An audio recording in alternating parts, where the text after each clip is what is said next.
Hello আসসালামু আলাইকুম guys, কেমন আছেন আপনারা সবাই? আশা করি অনেক বেশি ভালো আছেন। তো আবারও নিয়ে চলে আসলাম দি বিগিনিং আফটার দি এন্ডের আরও একটি পর্ব।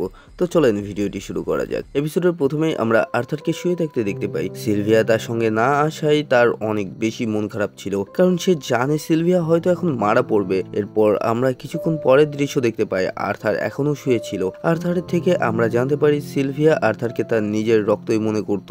আর্থার আর সিলভিয়ার অনেক বেশি স্মৃতি ছিল, ছোট বড় অনেক স্মৃতি, কারণ তারা প্রায় 4 মাস একসঙ্গেই ছিল। তখন হঠাৎ করে আর্থার কিছু ফিল করতে পারে এবং উঠে বসে পড়ে। আর্থার শুনতে পাই কেউ একজন তাকে বলছে টেস্টিং টেস্টিং হ্যালো, আর যা শুনে আর্থার অনেক বেশি অবাক হয়ে যায়, কারণ এটা সিলভিয়ার ভয়েস ছিল। সিলভিয়া এখানে বলে, তুমি যদি এখন আমার ভয়েসটা শুনতে পাও, তার মানে তুমি অলরেডি দেখেছো আমার অরিজিনাল রূপ কি।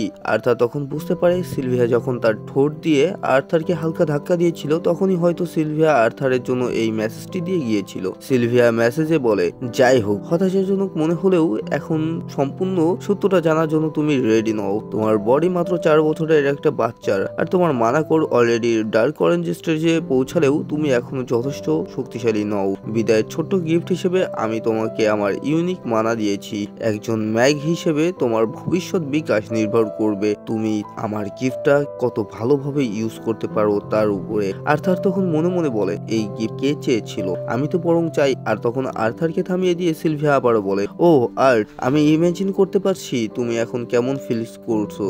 সরো, অ্যাঙ্গার, গিল্ট, কিন্তু তোমার মনে রাখতে হবে তোমার একটা পরিবারও আছে, আর এই লাইফের পারপাসটাও তোমার ফুলফিল করতে হবে। যখন তোমার মানাকোর হোয়াইট স্টেজে পৌঁছাবে, তখন তুমি আবারও আমার ভয়েস শুনতে পারবে। সেই সময় আমি তোমাকে সবকিছু এক্সপ্লেন করব। সেই পর্যন্ত তোমাকে বিদায়, কিং গ্রে। আর এটা শুনে আর্থার আরো বেশি শক্ত হয়ে যায়, কারণ কি, সে যে কিং গ্রে এটা তো সে বাদে আর কেউই জানে না, সে তো কাউকে বলেই নাই। তাহলে সিলভিয়া কিভাবে জানলো? আর্থার তখন সিলভিয়ার ডিমটি তার পকেটে সাবধানে রেখে দেয় এবং সামনের দিকে যাওয়ার জন্য রেডি হয়ে যায়। আর্থার তখন তার মানা ইউজ করে এবং সিলভিয়া সেখানেও সেই টেকনিকটি ব্যবহার করে অনেক দ্রুত সামনের দিকে যায় এবং একটি গাছে উঠতে শুরু করে। সামনের দিকে যেতে যেতে সে পাথরের মতো একটি গাছ থেকে অন্য গাছে যেতে শুরু করে। এমনকি আর্থার তো এখানে নিজেকে বাদরই মনে করতে শুরু করে। বাট তখন আর্থার কোনো একটা শব্দ শুনতে পায় এবং সেদিকে যেতে থাকে। একটি গাছে উঠে সে সামনে তাকানোর পরে কিছু মানুষ দেখতে পায় এবং ভাবে হয়তো তারা আর্থারকে হেল্প করবে এই জঙ্গল থেকে বের হওয়াতে। এরপর আর্থার সেই গাছ থেকে হালকা নেমে আসে, আর তখন সে সেই মানুষদের কথা বলতে দেখতে পায়। সে ওইখানে লুকিয়ে পড়ে। আর্থার তখন জানতে পারে এরা আসলে ডাকাত, আর এরা একটা ছোট মেয়েকেও কিডন্যাপ করে এনেছে। আর্থার ডিসাইড করে যে সে মেয়েটিকে ডাকাতদের হাত থেকে রক্ষা করবে। এজন্য আর্থার নিচে নেমে আসে।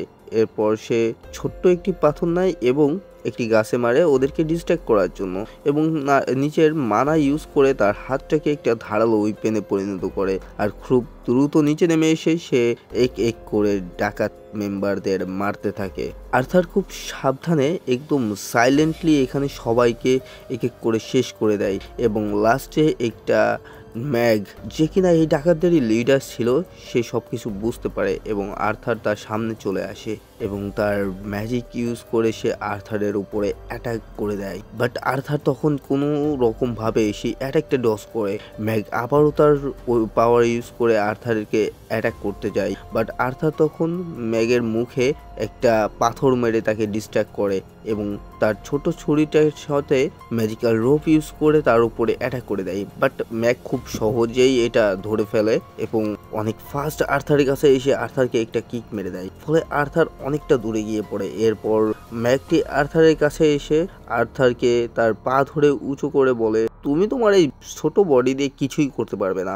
আর্থার তখন ভাবে, মানাকে ব্লেডের মতো কন্ডেন্সিং করা এই ওয়ার্ল্ডে উইন্ড ম্যাজিকের মতোই বিহেভ করে বলে মনে হচ্ছে, আর যদি এটা হয় তাহলে ফায়ার ম্যাজিকেরও এমনটা হওয়া উচিত। আর এটা বলে আর্থার ওই ম্যাগের হাত ধরে এবং মানা কন্ডেন্সিং করতে থাকে।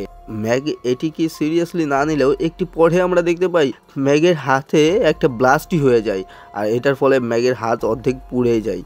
আর এই সুযোগে আর্থার সেই ম্যাগের পেছন থেকে অনেক দ্রুত এসে সেই ম্যাগের কল্লাফতে করে দেয়, মানে মেরে দেয়। অবশেষে আমাদের আর্থার এখানে সব কটা ডাকাতকে মারতে সক্ষম হয়। এরপর আর্থার সেই মেয়েটির কাছে গিয়ে হাসতে হাসতে নিজের হাত বাড়িয়ে দিয়ে বলে, চলে আসো, এখন এখানে সব সেফ আছে, তুমি এখন তোমার বাসায় যেতে পারবে। এরপর আর্থার মেয়েটির মুখের কাপড় খুলে দেয় এবং বলে, এখন তুমি দেখতে পারো। মেয়েটি তখন আর্থারকে থ্যাঙ্কস জানায়। আর্থার মেয়েটিকে তখন বিদায় জানিয়ে ওখান থেকে যেতে চায়, বাট মেয়েটি পেছন থেকে আর্থারকে টেনে ধরে বলে, তুমি কিভাবে এত সুন্দর একটা ছোট্ট মেয়েকে এই জঙ্গলের মধ্যে রেখে যেতে পারো? আমার ভয় লাগছে, আমাকে এখানে রেখে যেও না প্লিজ। আর্থার তখন একটু নার্ভাস হয়ে বলে, দেখো আমারও নিজের বাসায় যেতে হবে, আর ওই খারাপ লোকরা আর তোমার পিছু করবে না। তাছাড়া এলসটা কি জেনারেলি এই ফরেস্টে সেফ না? বাট এলস মেয়েটি তখন মাথা নাড়িয়ে না বলে এবং জানায় যে বিস্টরা শুধুমাত্র বড়দেরকেই ভয় পায়, আর আমার বাবা মা আমাকে বলেছে হাউন্ডস এবং গোলেমস ট্রিগুলো ছোটদেরকে খেয়ে ফেলে। আর তার তখন একটু বিরক্ত হয়ে বলে, আচ্ছা কিন্তু তুমি কি এখন জানো যে আমরা তোমার বাসা থেকে কতটা দূরে আছি? এলস মেয়েটি তখন নিষ্পাপ চেহারা বানিয়ে বলে, না আমি জানি না। আর্থার তখন মেয়েটিকে সেখানে রেখে নিজে ডাকাতদের কাছে যায়, তাদের থেকে কিছু পাওয়া যায় নাকি যেগুলো তাদেরকে ট্রিপে হেল্প করবে বা কাজে লাগতে পারে। মেয়েটি তখন অনেক বেশি খুশি হয়ে যায়, কারণ কি আর্থার তার সঙ্গে যাওয়ার জন্য রাজি হয়েছে। এরপর আমরা আর্থারকে দেখতে পাই যে সেই ডাকাতদের ওখানে থেকে কিছু প্রয়োজনীয় জিনিস একটি ব্যাগে ভরে নেয় এবং এর সঙ্গে একটি ছোট ছুরিও নিয়ে নেয়। আর মেয়েটির কাছে ফিরে এসে সে মেয়েটিকে একটি গরম কাপড় দেয়, যেটা সে ডাকাতদের ওইখান থেকেই পেয়েছিল। এরপর তারা তাদের জার্নি স্টার্ট করে দেয়। যেতে যেতে তারা নিজেদের মধ্যে পরিচিত হয়। আমরা জানতে পারি এই মেয়েটির নাম থেসিয়া। যেতে যেতে তখন তারা অনেক বন্য প্রাণীর সামনে পড়ে, কখনো তারা সে অনেক বেশি মজা করে, আর এভাবেই তাদের জার্নি কন্টিনিউ হয়। যেতে যেতে থেসিয়া এক জায়গায় কিছু খরগোশ দেখতে পায় এবং তাদের সঙ্গে খেলা করতে থাকে, বাট আর্থার ওখান থেকে খরগোশ ধরে নেয় এবং পরে সেগুলোকে পুড়িয়ে খেয়ে ফেলে। এভাবেই তাদের এই অ্যাডভেঞ্চার কন্টিনিউ হতে থাকে। আস্তে আস্তে তারা অনেক ভালো বন্ধু হয়ে যায়। তাদের মধ্যে মেন্টাল এজ গ্যাপ থাকলেও তারা আস্তে আস্তে আরো ভালো বন্ধু হয়ে যায়। এরপর আমরা দেখতে পাই একদিন থেসিয়া সব গাছের কাছে গিয়েই কিছু একটা চেক করছিল, আর হঠাৎই থেসিয়া অনেক বেশি খুশি হয়ে যায় এবং আর্থারকে জানায় তারা পৌঁছে গিয়েছে। আর আমরা তখন একটি গাছ থেকে অনেক বেশি আলো বের হতে দেখতে পাই, আর থেসিয়া গাছটির সামনে গেলে গাছটির একটা দরজার মতো করে খুলে যায়। থেসিয়া তখন আর্থারকেও ডাকে। এরপর আমরা আর্থারকে দেখতে পাই যে নিচে পড়েছিল এবং মনে মনে বলছিল, আমি এই টেলিপোর্টেশন গেটগুলোকে হেট করি। আর্থার এবং থেসিয়া আসলে ওই গাছের মাধ্যমে এলফস কিংডমে টেলিপোর্ট হয়ে চলে এসেছে। আর্থার এখন তার মাথা উঁচু করে এবং তার সামনে তাকায় এবং দেখে অনেক বেশি অবাক হয়ে যায়, কারণ কি তার সামনে অন্যরকম এক দুনিয়া ছিল। মানে দেখো, এটা তো ওই সেম দুনিয়া, কিন্তু আর্থার যেহেতু এলফস কিংডম কখনো দেখেনি, এই জন্য অনেক বেশি শক হয়ে যায় আর কি। সবাই তো এই ছিল আজকের ভিডিও। আশা করি আপনাদের কাছে ভিডিওটি ভালো লেগেছে। যদি ভালো লেগে থাকে তাহলে